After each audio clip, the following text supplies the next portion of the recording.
Hello students, welcome back to my channel back to school. तो आज हम करने जा रहे हैं क्लास 10th के फर्स्ट फ्लाइट के फर्स्ट चैप्टर को। And the name of the chapter is a letter to God and the writer of this chapter is J.L. Fuentes. So let's begin. They say faith can move mountains, but what should we put our faith in? This is the question this story delicately possess.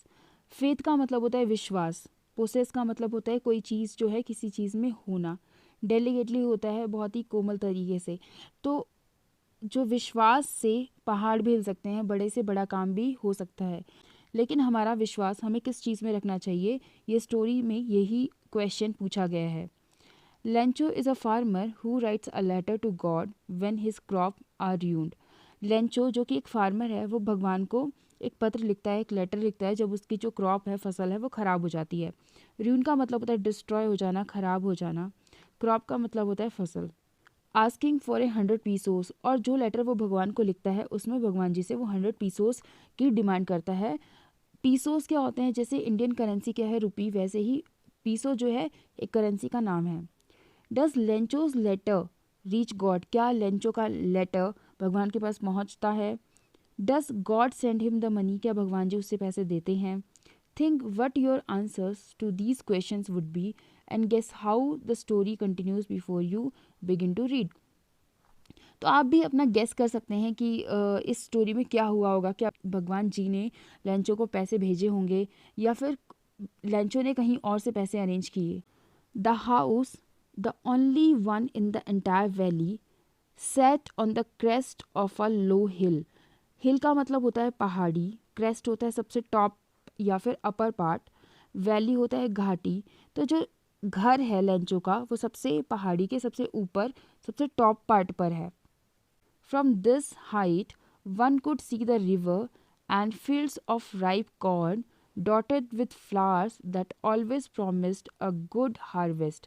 तो इतनी height से, क्योंकि जो Lencho का घर है वो बहुत ज़्यादा ऊपर है, तो वहाँ से वो नदी को भी देख सकता है और अपने खेतों को भी देख सकता है, जिसमें क्या है, बहुत जो फसल है, मक्के की जो फसल है, वो उसके फूल आए हुए हैं। और उन फूलों से कोई कह सकता है कि वो एक बहुत अच्छी फसल देने वाली है, बहुत अच्छी पैदावार होने वाली है। प्रॉमिस्ड का मतलब होता है वादा करना, जो चीज़ हमें दिखाई दे रही है कि आगे भविष्य में कुछ अच्छा करने वाली है। The only thing the earth needed was a downpour और एटलीस्ट अ शावर। जो चीज़ जिस चीज़ को धरती की ज़रूरत थी वो थी अच्छी बारिश, मूसलाधार बारिश। डाउनपोर का मतलब होता है मूसलाधार बारिश, और या शावर का मतलब होता है कुछ बरसात हो जाए, हल्की बारिश। Through out the morning Lencho, who knew his fields intimately, had done nothing else but see the sky towards the northeast. जो लेंचो है वो उस सुबह से कुछ नहीं कर रहा है, और वो क्या कर रहा है, जो अपने खेतों को बहुत इंटीमेटली जान रहा है, वो कुछ नहीं कर रहा है, वो सिर्फ आकाश की तरफ देख रहा है। और आकाश में, स्काई में किस तरफ देख रहा है? नॉर्थ ईस्ट डायरेक्शन में देख रहा है, क्योंकि शायद वहीं से उसको कुछ बादलों के होप नज़र आ रही है। इंटीमेटली का मतलब होता है क्लोजली। थ्रू आउट का मतलब होता है पूरे दिन या सारी तरफ। Now we are really going to get some water women. तो लेंचो कहता है कि सुनो, हमें अच्छी बारिश मिलने वाली है। The women who was preparing the supper replied. Women जो उसकी लेंचो की वाइफ होती है, जो खाना बना रही होती है, सपर होता है रात का खाना, तो वो रिप्लाई करती है, आंसर देती है, येस गॉड्स विलिंग, भगवान की इच्छा है। The older boys were working in the field. जो बड़े बच्चे हैं वो खेतों में काम कर रहे थे। While the smaller ones were playing near the house until the women called to them all come for the dinner. जो बड़े बच्चे हैं वो तो खेतों में काम कर रहे थे, और जो छोटे बच्चे हैं वो क्या कर रहे हैं, वो पास ही के घर में खेल रहे थे, और तब तक खेलते रहते हैं जब तक कि उनकी जो मम्मी है वो उनको खाने के लिए नहीं बुलाती। It was during the meal that just as Lencho had predicted, big drops of rain began to fall. और जैसे ही लेंचो ने प्रिडिक्ट किया था, घोषणा की थी, बड़ी बड़ी बारिश की बूंदें गिरने लगी। प्रिडिक्ट का मतलब होता है भविष्यवाणी करना। In the north east huge mountains of clouds could be seen approaching. North east direction में बादलों के बड़े बड़े पहाड़ जो हैं आते हुए नजर आए थे, मतलब बहुत बड़े बड़े बादल आते हुए दिखाई दे रहे थे। अप्रोचिंग का मतलब होता है पास आना। The air was fresh and sweet, जो हवा थी बहुत ही ताजगी थी और मीठी थी, बहुत अच्छी हवा चल रही थी। The man went out for no other reason than to have the pleasure of feeling the rain on his body. और जो आदमी है, यानी कि कौन सा आदमी, लेंचो की बात हो रही है, जो लेंचो है वो बाहर जाता है, किस लिए जाता है, कि बारिश की जो बूंदों और हवा है जो ठंडी, उसको अपने शरीर पर फील कर सके। And when he return he exclaimed, अब जब वो वापस आया तो वो चिल्लाता है, these aren't rain drops falling from the sky, they are new coins. ये बारिश की बूंदें नहीं हैं जो आकाश से, आसमान से बरस रही हैं, ये क्या हैं, सिक्के हैं, नए नए सिक्के हैं। Big drops are 10 cent pieces and little ones are 5। वो कहता है जो बड़ी बड़ी बूंदें हैं वो 10 सेंट के पीसेस हैं, कॉइन्स हैं, और जो छोटी बूंदें हैं वो 5 सेंट के कॉइन्स हैं। With a satisfied expression, he regarded the field of ripe corn with its flowers draped in a curtain of rain. वो बहुत ही संतुष्ट हो जाता है, बहुत ही संतुष्टि भला एक्सप्रेशन उसके फेस पर होता है, और जो उसकी जो फसल होती है जिसमें फूल लगे होते हैं वो सारे के सारे बारिश के पर्दे से ढक जाते हैं। But suddenly a strong wind began to blow, and along with the rain, very large hailstone began to fall. और फिर क्या होता है, अचानक से एक बहुत स्ट्रॉन्ग हवा, बहुत तेज़ हवा चलने लग जाती है, और उस हवा के साथ जो ओले होते हैं, हेलस्टोन होते हैं, वो भी गिरना शुरू हो जाते हैं। सडनली का मतलब होता है अचानक, हेलस्टोन का मतलब होता है ओले। These truly did resemble new silver coins. The boys, exposing themselves to rain, ran out to collect the frozen pearls. और ये कैसे लग रहे हैं, जो हिलस्टोन्स जो हैं वो कैसे लग रहे हैं, ओले कैसे लग रहे हैं, चांदी के सिक्कों की तरह लग रहे हैं। और जो लड़के हैं और वो क्या करते हैं, अपने आप को रेन में भिगोने के लिए बाहर चले जाते हैं, और साथ ही साथ जो फ्रोज़न पर्ल्स हैं यानी कि ओले हैं उनको कलेक्ट करने के लिए बाहर जाते हैं। It's really getting bad now, exclaim the man. अब जो लेंजो है वो चिल्लाता है कि अब बुरा होने वाला है। I hope it passes quickly, मैं चाहता हूँ कि जल्दी से जल्दी ख़त्म हो जाए, जल्दी से जल्दी बीत जाए। It did not pass quickly, लेकिन ख़त्म नहीं हुआ। For an hour the hail rained on the house, the garden, the hill side, the cornfield, on the whole valley. और 1 घंटे तक जो ओले की बारिश है वो होती रही, ओलावृष्टि होती रही, गार्डन में, हिल साइड या फिर खेतों में, और पूरी की पूरी वैली में ओले बरस पड़ते हैं। The field was white as if covered with salt. और जो पूरा का पूरा खेत होता है वो इतना सफ़ेद हो जाता है जैसे कि उसे सॉल्ट से यानी कि नमक से ढक दिया गया हो। Not a leaf remained on the trees, the corn was totally destroyed. पेड़ों पर एक भी पत्ती नहीं बचती है, और जो पूरा का पूरा जो कॉर्न होता है, मक्की की फसल होती है, वो पूरा का पूरा डिस्ट्रॉय हो जाता है, बर्बाद हो जाता है। The flowers were gone from the plants, और प्लांट्स में से जो फूल लगे होते हैं, ठीक है, वो भी चले जाते हैं, वो भी झड़ जाते हैं ओले की वजह से। लेंचो's soul was filled with sadness, Lencho की जो सोल होती है, आत्मा, उसका मन उदासी से भर जाता है। When the storm had passed, he stood in the middle of the field and said to his sons.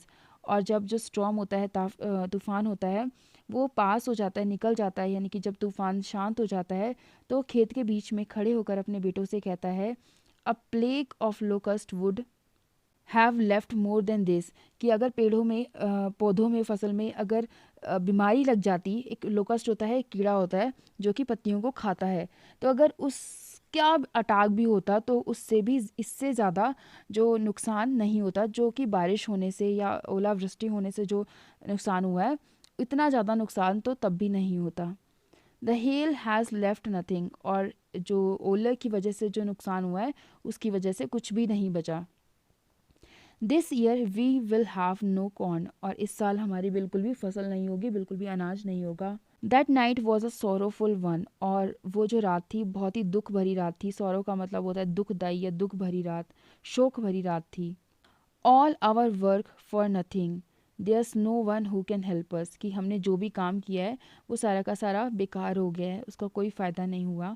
और कोई भी ऐसा नहीं है जो हमारी हेल्प कर सकता है। We will all go hungry this year, और इस साल हम सबको भूखा रहना पड़ेगा। तो यहाँ पे कुछ क्वेश्चंस दिए हुए हैं, आइए डिस्कस करते हैं। What did Lencho hope for, Lencho ने किस चीज़ की होप की थी, किस चीज़ की आशा की थी। वाई डिड लेंचो से raindrops were like new coins, Lencho ऐसा क्यों कहता है कि जो रेनड्रॉप्स हैं वो नए कॉइन्स की तरह हैं। Question 3, how did rain change what happen to the Lencho's field, rain जो है कैसे चेंज हो जाती है, किस डायरेक्शन की तरफ चेंज हो जाती है, और लेंचो के जो खेत है उसका क्या हुआ। Question 4, what were the Lencho's feeling when the hill stopped, Lencho की क्या फीलिंग थी, वो कैसा महसूस कर रहा था जब ओलावृष्टि बंद हो गई, ओले गिरने बंद हो गए। But in the hearts of all who lived in that solitary house in the middle of the valley वो there was a single hope help from God, तो जो भी उस वैली में जो सिंगल हाउस था, उसमें जितने भी लोग रह रहे थे उनके दिल में एक आशा थी, एक मदद की उम्मीद थी, और वो मदद कहाँ से मिलनी थी उनको, भगवान से, help from the God. Solitary का मतलब होता है अकेला, सिंगल, वैली का मतलब होता है घाटी। Don't be so upset even though this seems like a total loss, remember no one dies of hunger, तो वो कहता है, लेंचो कहता है कि अपसेट मत हो, दुखी मत हो, और ये इसको देखकर ऐसा लग रहा है कि ये पूरी तरह से बर्बादी है, लेकिन याद रखो कि कोई भी भूख से नहीं मरता। That's what they say, no one dies of hunger, कि लोग यही कहते हैं कि कोई भी भूख से नहीं मरता। All through the night Lencho's thought only of his one hope, पूरी रात लेंचो अपनी एक उम्मीद के बारे में सोचता रहा, और वो उम्मीद क्या थी, help of the God, God से मदद। Whose eyes as he had been instructed sees everything even what is deep in one's, उसे भगवान से उम्मीद है क्योंकि उसे पता है कि उसे बचपन से ही बताया गया है, हमेशा उसको बताया गया है कि भगवान जो है सब कुछ देखते हैं, और वो भी देखते हैं कि किसी के इंसान के अंतर मन में क्या चल रहा है, भगवान को वो उसके बारे में भी पता होता है।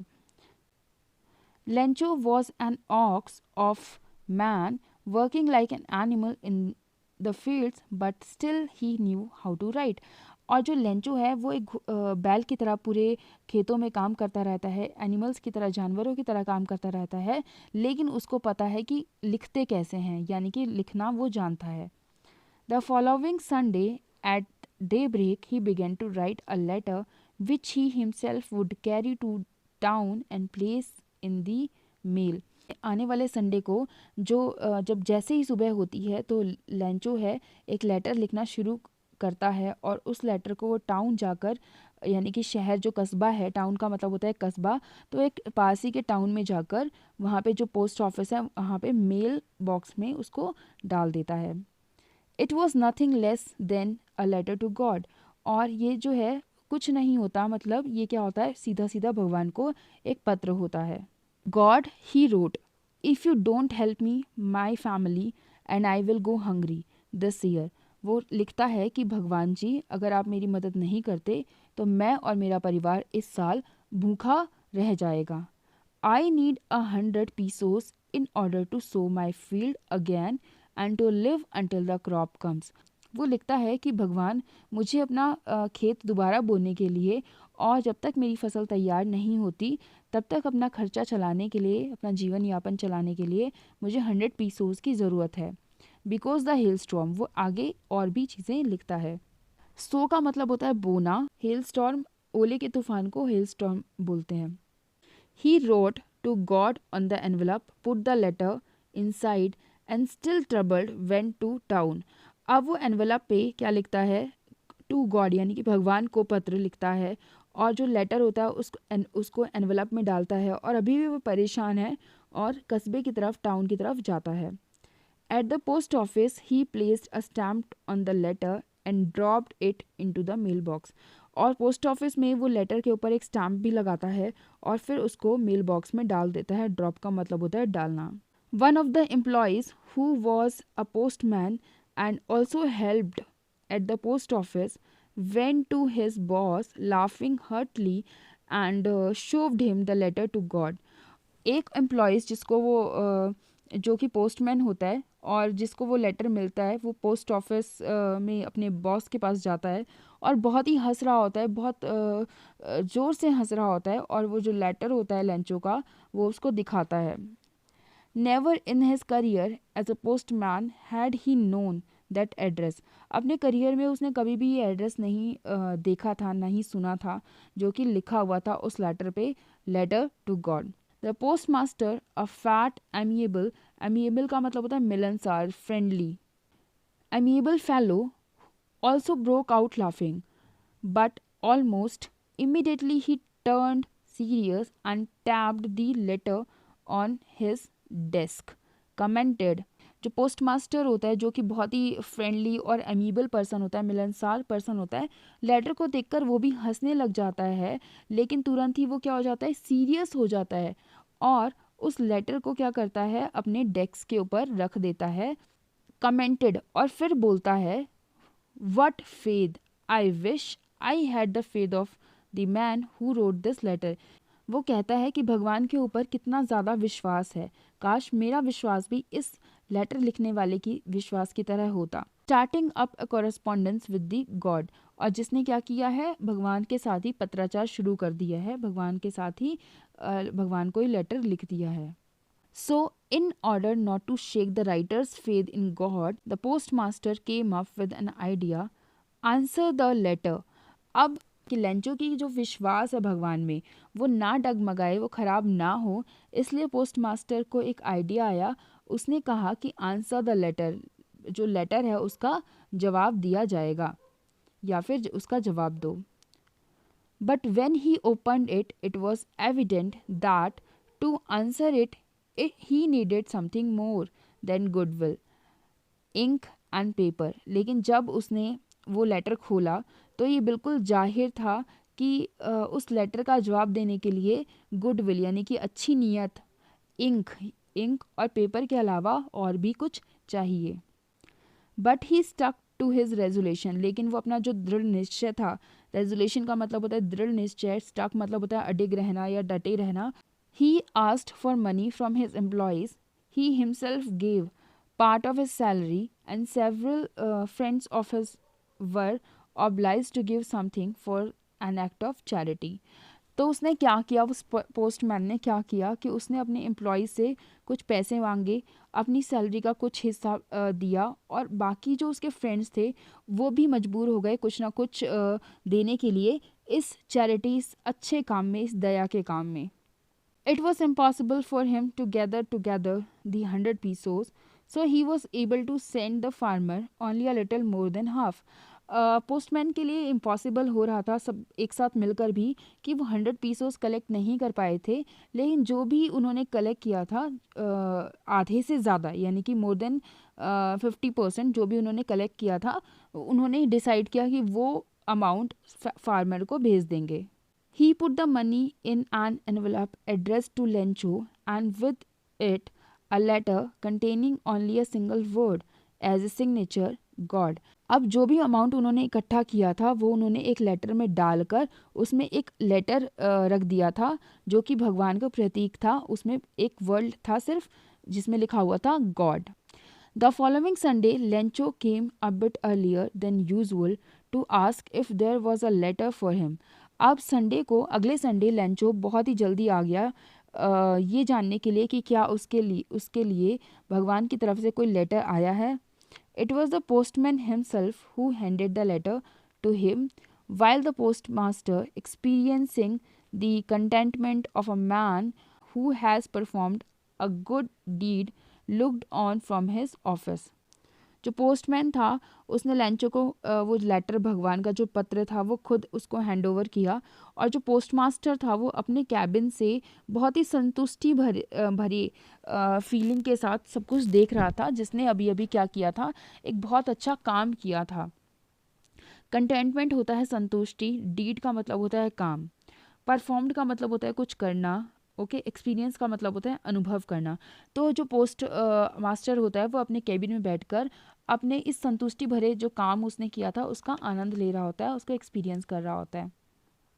Lencho showed not the slightest surprise on seeing the money. अब पैसे को देखकर लैंचो को बिल्कुल भी सरप्राइज फील नहीं होता, बिल्कुल भी ज़रा सा भी सरप्राइज फील नहीं होता। सच वॉज हिज कॉन्फिडेंस, ऐसा उसका कॉन्फिडेंस होता है। But he became angry when he counted the money, लेकिन जब वो मनी को काउंट करता है तब वो गुस्सा हो जाता है।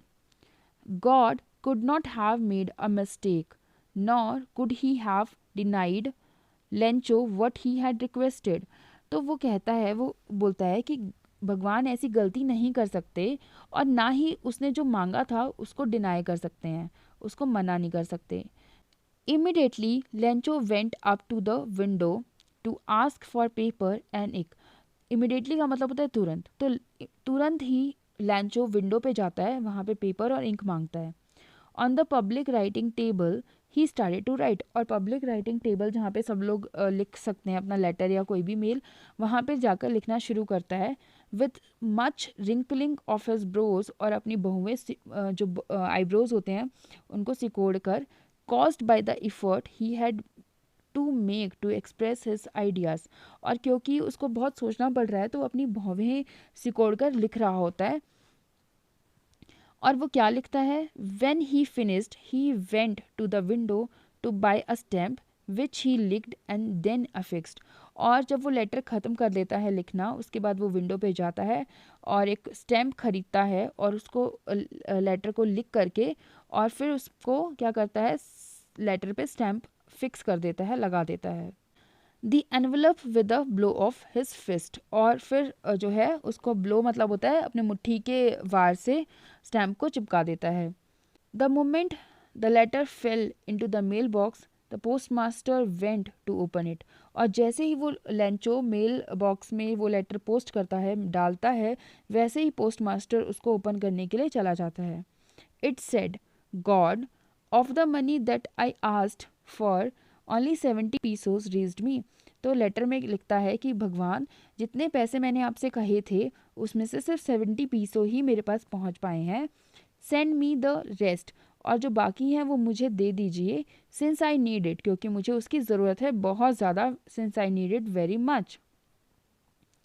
But don't send it to me through the mail, लेकिन आप मुझे मेल से मत भेजना जो बचे हुए पैसे हैं। Because the post office employees are a bunch of crooks, क्योंकि जो पोस्ट ऑफिस के एम्प्लॉयज़ हैं वो क्या हैं, ठगों का एक गिरोह है। मतलब से सारे के सारे क्या हैं, लूटोरे हैं, धोखेबाज हैं। लेंचो का फेथ है, उसे लगता है कि भगवान ने तो 100 पैसे भेजे होंगे, 100 पीसोस भेजे होंगे, लेकिन जो ये एम्प्लॉयज़ हैं पोस्ट ऑफिस के, उन्होंने बाकी के पैसे रख लिए होंगे। So this was all about this story. We will read next chapter in the next video.